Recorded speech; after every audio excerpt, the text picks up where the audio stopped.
Welcome to day 2 of our course on how to make your dreams come true.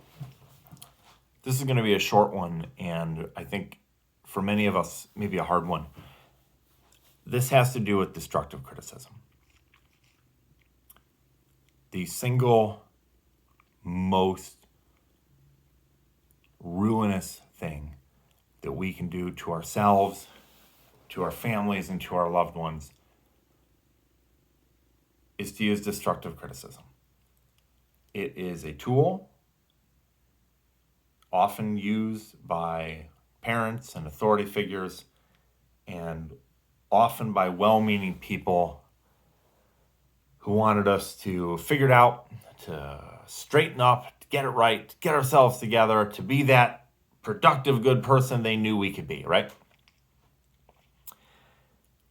And they tell us how much we screwed up and how much we need to get realistic, and they really genuinely believe they're doing their best most of the time.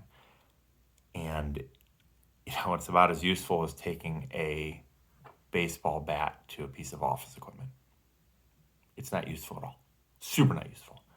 So the problem with destructive criticism is that it has a profound effect on our psyche and how we see ourselves, because especially when we're young, like before 7 years old, your brain can't differentiate between valid criticism and invalid criticism. So if someone you believed or looked up to told you something about yourself, the brain of a little kid just accepts it as being true. And so, we find children between the ages of 2 and 4 are incredibly creative. They can imagine so much. They can solve abstract puzzles. They can understand fundamentally paradoxical aspects of reality. Now, they can't do a math problem. They don't necessarily know what's dangerous. And so what do we teach them? We teach them, no, don't do that. You're going to get hurt. Don't touch that. Don't smell that. Don't get into that. Don't do that. And slowly but surely, the child learns it's not safe. It's not okay to get into, to touch, to smell, to imagine. And by the ages of 7 and 8, children's creativity and imagination often drastically decrease. And we, as a people, tend to believe that creativity is left to artists and musicians and not just the regular everyday people like us, that we imagine we can be something or have something or do something. And that's not, it's not realistic because, we're just us. And we have spent a lifetime believing what we can't do. And so these kind of criticisms and these negative beliefs have a profound effect on ourselves. So we each have these little governing modules, right, of how good or bad we think of things about ourselves, right? How good we are as drivers, how good we are as parents, or how good we are at academics, or how bad we are at golf, or how good we are at basketball, or how bad we are at spelling, or how, you get the point. And so when you take all those and you add them together, the average of that basically boils down to how good or bad do we think we are at just being a person, at living. And that self-esteem, how much we like ourselves, is the single most important thing about ourselves. It is the governing mechanism that determines everything about ourselves. And so I would challenge you to think about all those dreams that you used to have, right? And think about what it was that you believe about yourself that prevented you from doing them. What do you really believe about yourself?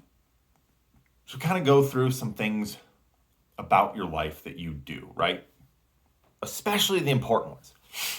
Maybe how good you are in your relationships, how good you are at work. And I want you to take like a 1 to 10, right? 10 being amazing. You are a fantastic trivia answerer.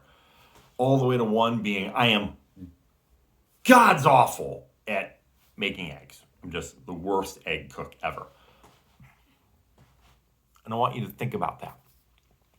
And I want you to look at especially the parts of that that are the most important to you. And I want you to really consider where those beliefs came from. Getting back to being a little kid and what people that we believed in or admired told us about ourselves or what we could or could not do. I want you to consider if it was true. Was the information that they gave to you that we based our decisions about ourselves on, was it true? Did someone tell you that you can't have any friends or that you were stupid? Did you think you were not good at math, but you just hadn't learned the building blocks and the processes? Did you believe that you could be a wizard and you could do magic? And did someone tell you you can't do that because it's not real? And I want you to really consider it. And so, like for me, I was super shy. I thought I was the worst person. And it started for me around kindergarten. There was this group of kids who lived next door and they had this garage, right? And I was scared of heights. And they would climb up on the garage and they told me there was a slide. And if you took the slide from the top of the garage, you could go into the garage and then come out around it. And so I thought this must be the coolest thing in the world. And so I wanted to go on the slide and I was 5 and they told me I couldn't go because you needed to be 6. And then one day I turned 6 and I said, I am finally ready. I'm going to conquer my fear of heights and I'm going to climb up on top of that garage. There's a little way to get up from the back. And they looked at me and said, well, you can't do that because you're not old enough because you're 6 and we're 7. And it dawned on me in sudden revelation that I had been lied to. And I thought to myself that this must have happened because they didn't like me and not because they thought it was fun teasing or it was just ridiculous to mess with the kid who lived next door who was afraid of heights. And so I go to school in kindergarten, elementary, and I got caught picking my nose. And, well, And I got made fun of for it. And so I believed that that's who I was. I was a nose picker. And that was all I was ever going to be. And therefore, I was the lowest form of life. Except for that one girl who picked her butt. Yeah, never mind. We're not going to talk about that. But I was as low as it gets. And, I continued to believe that. And I believed that for a really long time. And so the situations would arise that would continue to become true. Other kids, I wasn't really nice to them. I didn't really talk to them. I never went out of my way to make others feel good about themselves or to be kind or to smile at people because I was so sure they were judging me and they didn't like me that I made sure I was unapproachable. and I wasn't nice to them, and I gave no reason for anyone to be endeared to me or to connect to me. And I remember becoming a young teenager and feeling like such an outcast and an outsider. And, it wasn't till I was in high school that I stumbled upon this ability to talk to people and make them feel good the way I'm doing now. And it was a complete accident. I had these giant, horrible glasses that were like broken and they sat like this, and I'd gotten them in the fifth grade, and now I was like 17. And anyway, a friend's mom felt so bad for me. She bought me contact lenses, and I was so amazed that I had contacts. I was just hyperactive and running around all over the place. And suddenly people were watching me, and they were smiling and they were laughing, and I felt engaged, and I realized that I could perform. And so I did, but I still didn't really believe people would like me. And, I remember thinking about money and growing up and hearing my mom say, I can't afford it, I can't afford it. And her mom went through the Great Depression. So she said, I can't afford it, I can't afford it. So I'd say, can we go to McDonald's or Disney World or whatever? Very different prices between those two things. And my mom would say, we can't afford it. And what I heard and what I interpreted were different. And what I interpreted was, we can't afford it because I don't deserve it. And therefore, I can't. And so even as I grew into a young man, I had really negative expectations about money. And so I didn't do well in high school. I thought I was dumb. I thought I couldn't achieve anything. And I didn't make any money. I was constantly bouncing back and forth between really low income careers. And I remember turning 25, and I was cooking in this buffet line, and some lady walked through and she says to me, oh, so where do you go to college? And I thought, well, ma'am, that's not what I'm doing. This is my job. And she went, oh. I thought, oh, what does "oh" mean? Why are you owing me like that? And she felt pity for me. And then I thought about how much I believed this was all I could do. I was 25, near destitute poverty, and I genuinely believed that was all there was for me. Got in some trouble. May have been kind of a thug. Got in some trouble that was totally my own fault. Did a little bit of time. Little bit, thank goodness. And while I was there, I thought to myself, I think that maybe I had some control over this. And suddenly, through sudden inspiration, it hit me that maybe it wasn't my fault, but maybe it was my responsibility. And I could change what I didn't like about my life. And so I made a serious commitment to change, and then I got that job selling cars, and I wasn't any good at it. And then I went to the seminar where somebody, Brian Tracy actually, for his psychology of achievement, he taught me, he talked, I don't even remember what he said, but I just remember loving it.